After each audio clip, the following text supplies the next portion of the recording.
Good morning and welcome to Seattle Atheist Church.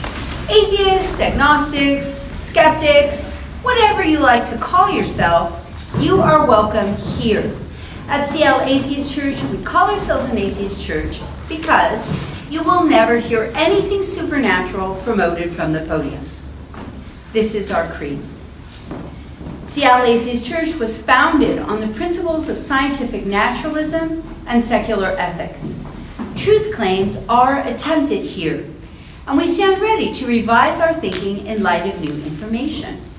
We attempt to be excellent to all conscious beings, and we believe in good, because good works in non-mysterious ways. If that sounds good to you, then you are probably in the right place. So I want to say thanks, everyone, for those of you who support us financially. The donations help to cover the cost of the room. You could do that at our website, clatheist.church, or you could do it here. We have a donation jar at the back of the room. So the way we do it here is the members ourselves give the talks, and then afterwards we get into a circle and we discuss the talk. And so we will be ending our discussion at 1:30, and then there's still some more time if you want to mill around and talk to people individually. So, welcome up.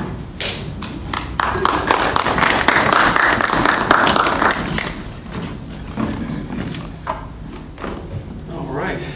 Thanks, Ruth. Hi, everybody.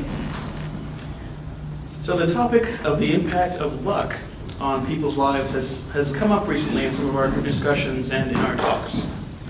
For example, in Stephen's recent talk on free will, he challenged us to consider whether we're truly compelled to accept Sam Harris's conclusion, summed up nicely in the sentiment that, there, but for the grace of luck, go I.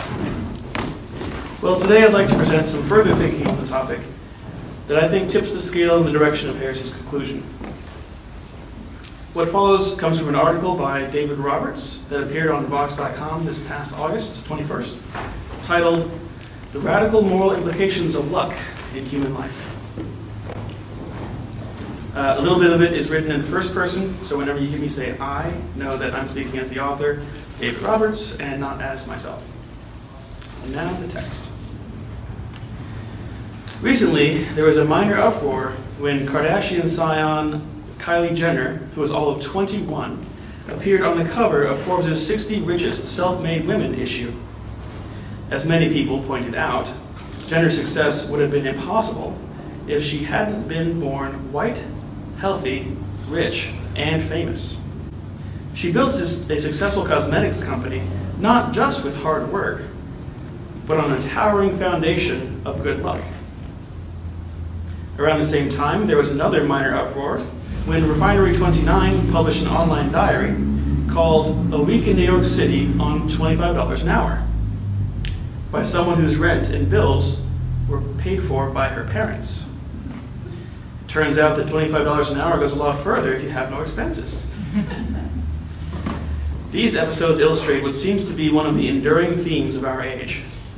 Socially dominant groups, recipients of myriad unearned advantages, willfully refusing to acknowledge them, despite persistent efforts from socially disadvantaged groups.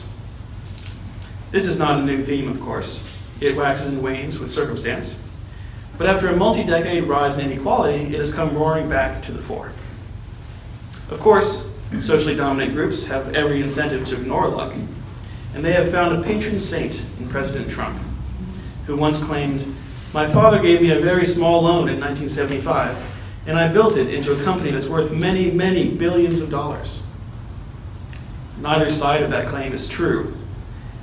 But in this, as in so much else, Trump's brazenness serves as a cover, a signal that it's still okay to cling to this myth. These recent controversies reminded me of the fuss around a book that came out a few years ago, Success and Luck, Good Fortune and the Myth of Meritocracy, by economist Robert Frank. It argued that luck plays a large role in every human success and failure, which ought to be a rather banal and uncontroversial point. But the reaction of many commentators was gobsmacked outrage. On Fox Business, Stuart Varney sputtered at Frank, "Do you know how insulting that was when I read that?" It's It's not difficult to see why many people take offense when reminded of their luck, especially those who have received the most. Allowing for luck can dent our self-conception. It can diminish our sense of control. It opens up all kinds of uncomfortable questions about obligations to other, less fortunate people. Nonetheless, this is a battle that cannot be bypassed. There can be no ceasefire. Individually, coming to terms with luck is the secular equivalent of religious awakening, the first step in building any coherent universalist moral perspective. Socially, acknowledging the role of luck lays a moral foundation for humane economic, housing, and carceral policy. Building a more compassionate society means reminding ourselves of luck and of the gratitude and obligation it entails against inevitable resistance. So here's a reminder. How much moral credit are we due for where we end up in life and for who we end up? Conversely, how much responsibility or blame do we deserve? I don't just mean Kylie Jenner or Donald Trump, but all of us. Anyone. How you answer these questions reveals a great deal about your moral worldview.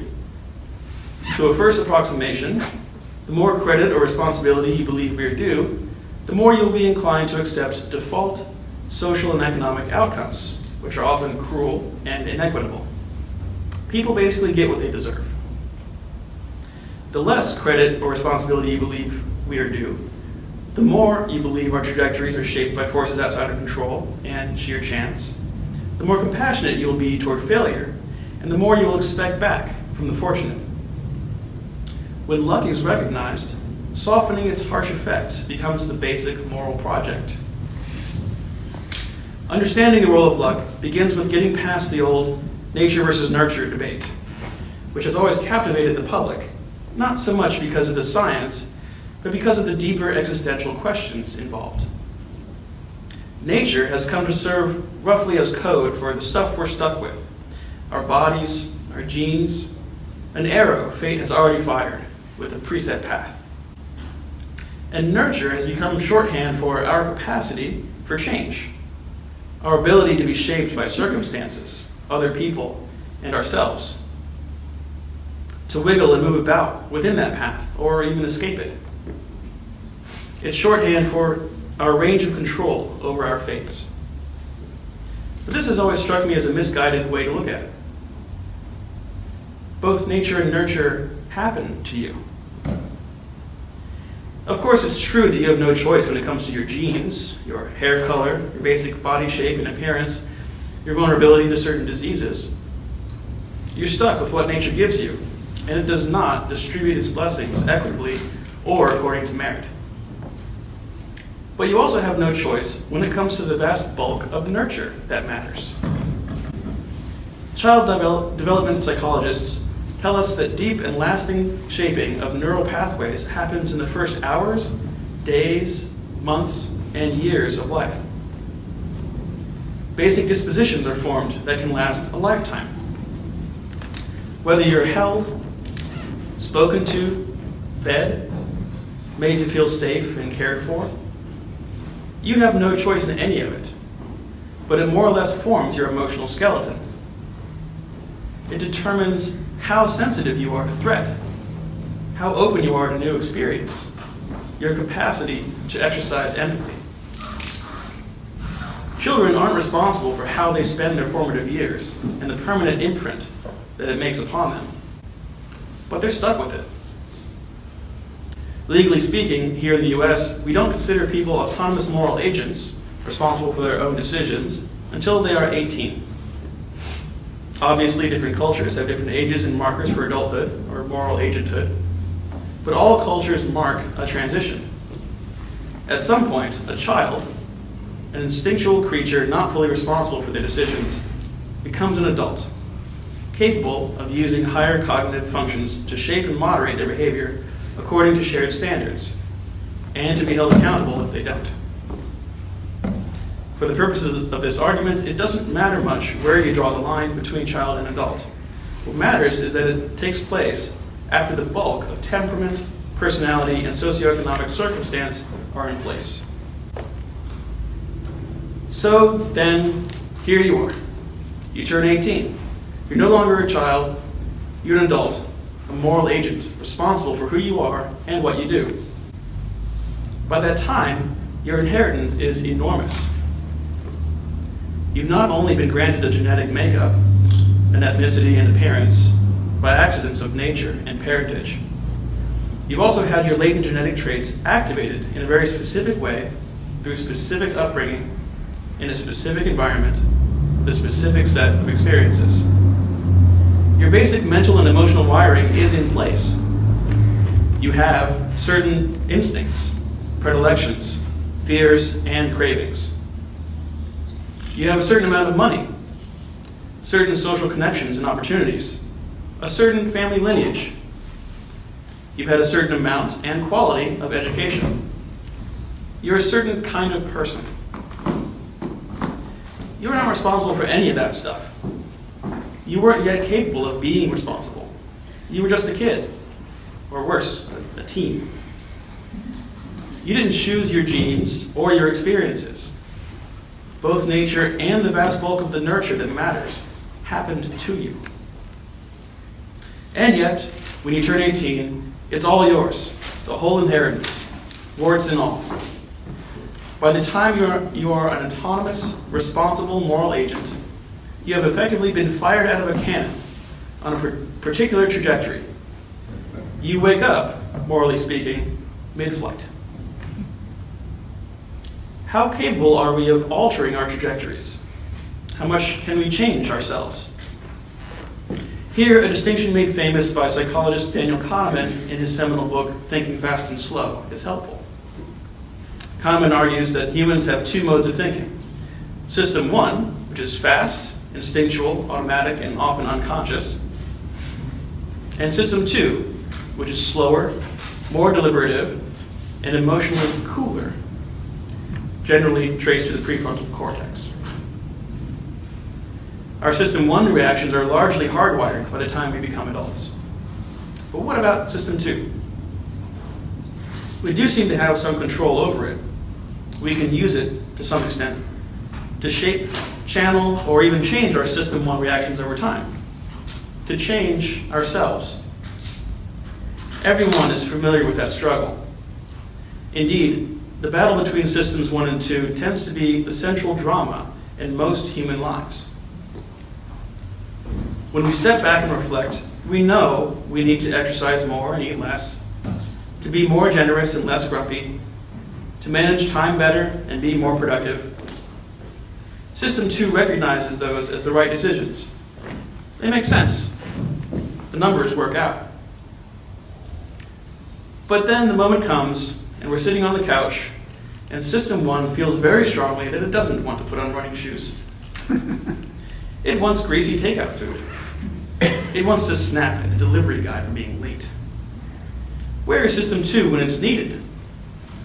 It shows up later, full of regret and self-recrimination. Thanks a lot, System 2.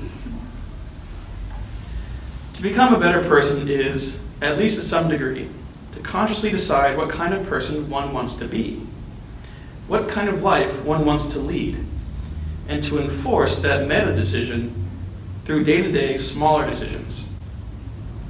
They say you are what you do repeatedly. Our choices become habit, and habit becomes character. So forming a good character, becoming a good person, means repeatedly choosing to do the right thing until it becomes a habit. To make this more concrete, an example, and here's some of that first-person stuff mentioned above. For whatever reason, I hate waiting on people. I can barely stand to walk behind people on the sidewalk.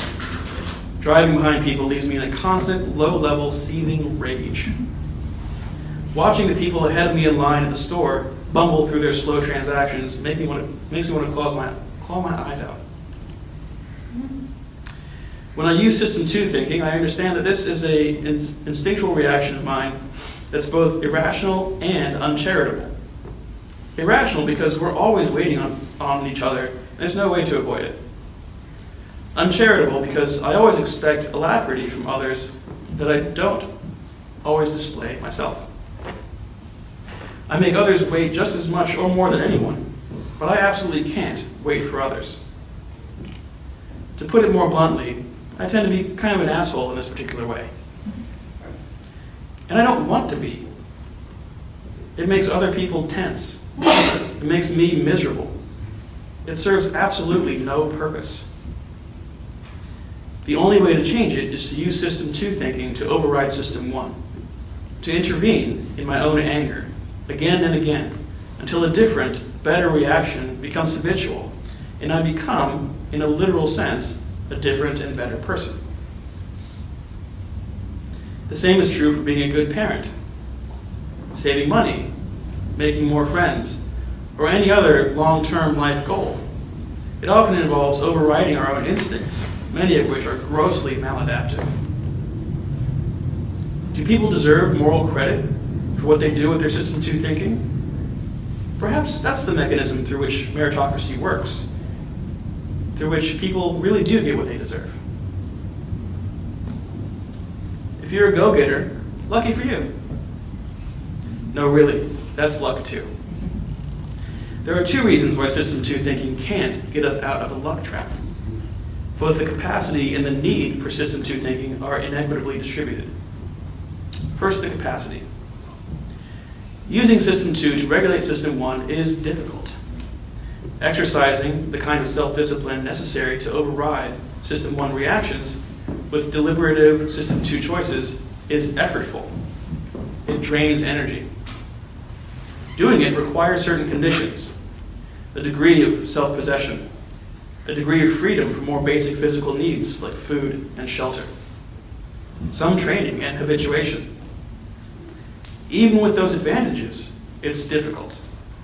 There's an entire life-hacking genre devoted to tricks and techniques that System 2 thinking can use to counteract System 1's predilections for salty snacks and procrastination. And the thing is, not everyone has equal access to those conditions. Whether and how much you have the ability to exercise System 2 in this way is largely, you guessed it, part of your inheritance. It, too, depends on where you were born, how you were raised, and the resources to which you had access. Even our desire and ability to alter our trajectory is largely determined by our trajectory. Second, the need. Some people don't much need the ability to self-regulate because their failures of self-regulation are forgiven and forgotten. If you are, say, a white male born to wealth, like Donald Trump, you can blunder about and fuck up over and over again. You'll always have access to more money and social connections. The justice system will always go easy on you. You'll always get more second chances. You could even be president someday without being required to learn anything or develop any skills relevant to the job. But if you are, say, a black male, you are called upon to exercise an extraordinary degree of self-regulation. You will frequently be surrounded by people on a hair trigger, prone to suspect or fear you, to turn down your rental application or deny you a loan, or pass you over for a safer job applicant, prone to calling the cops on you, prone, if they are cops, to target or abuse you. And especially if you are poor, one step out of line, one incident at school, one brush with the justice system, one stupid teenage prank can mean years or even a lifetime of consequences. Subaltern groups have to self-regulate twice as much to have half a chance. Neither the capacity nor the need for self-regulation is distributed evenly or fairly. In a dark irony, we demand much more of it from those likely to have the least access to the conditions that make it possible: the poor, the hungry, the homeless, or housing insecure. Just one more way it's expensive to be poor. Your capacity for self-regulation and self-improvement and your need for them are both part of your inheritance. They come to you via life's lottery, via luck. But acknowledging luck is profoundly threatening to the lucky. I get why people bridle at this point. They want credit for their achievements, and their better qualities. As Varney said, it can be insulting to be told that one's success is in large part a lucky roll of the dice. Of course, people aren't nearly as eager to take credit for their failures and their flaws. Psychologists have shown that all humans are subject to the fundamental attribution error. When we assess others, we tend to attribute successes to circumstance and failures to character. And when we assess our own lives, it's the opposite. Everyone's relationship with luck is somewhat self-interested and opportunistic. And the more one benefits from life's lottery, the greater the incentives to deny it. As a class, the lucky have every political incentive to frame social and economic outcomes as reflective of a natural order. Life's winners have been telling stories about why they're special since civilization began. But that's my point about the moral implications of luck. They are radical and inevitably corrosive to the established order. They cast doubt on every form of privilege and light on every mechanism by which privilege perpetuates itself. Acknowledging luck, or more broadly, the pervasive influence on our lives of factors that we did not choose and for which we deserve no credit or blame, does not mean denying all agency. It does not mean people are nothing more than the sum of their inheritances, or that merit has no role in outcomes. It doesn't mean people shouldn't be held responsible for the bad things they do, or rewarded for the good things. Nor does it necessarily mean going full socialist. These are all familiar straw men in this debate. No, it just means that no one deserves hunger, homelessness, ill health, or subjugation. And ultimately, no one deserves giant fortunes either. All such outcomes involve a large portion of luck.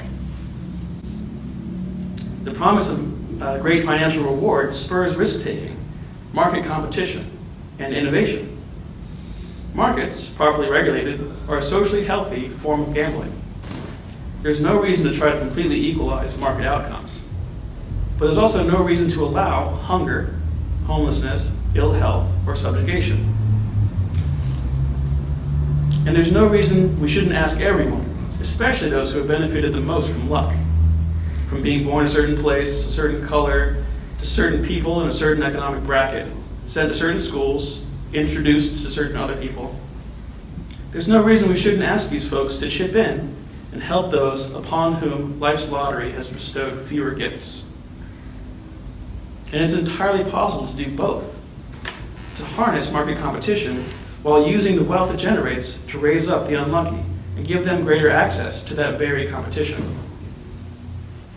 If you want meritocracy, Chris Hayes argued in his seminal book, Twilight of the Elites, work for equality, because it's only in a society which values equality of actual outcomes, one that promotes the commonwealth and social solidarity, that equal opportunity and earned mobility can flourish. Or, as Alexandria Ocasio-Cortez, the Democratic Socialist firebrand who won her House Democratic primary in New York's 14th district, is fond of saying, in a modern, moral, and wealthy society, no person should be too poor to live. Neither human genes nor human societies distribute life's gifts according to any principle that we would recognize as fair or humane, given the extraordinary role of luck in our lives. We all become adults with wildly different inheritances, starting our lives in radically different places, propelled toward dramatically different destinations. We cannot eliminate luck, nor achieve total equality, but it is easily within our grasp to soften luck's harsher effects, to ensure that no one falls too far, that everyone has access to a life of dignity. Before that can happen, though, we must look luck square in the face. Thank you.